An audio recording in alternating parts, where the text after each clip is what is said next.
क्या नाम है आपका? अंकिता सिंह। अंकिता सिंह जी, कहाँ से आते हैं? शराबेरिया खेड़ा।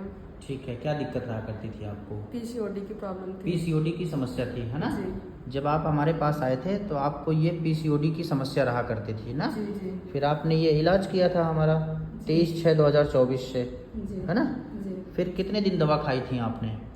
लगभग 2 महीने। 2 महीने ना? जी। उसके बाद फिर ये अल्ट्रासाउंड आप करा के आए हैं, जी तो जिसमें किसी भी प्रकार का पीसीओडी या ओवेरियन सिस्ट वगैरह नहीं बचा हुआ है ना? नहीं। अब सब ठीक है? जी। कोई दिक्कत तो नहीं? नहीं। पीरियड साफ आ रहा है? जी। दर्द तो नहीं होता? नहीं। ठीक, बहुत बढ़िया।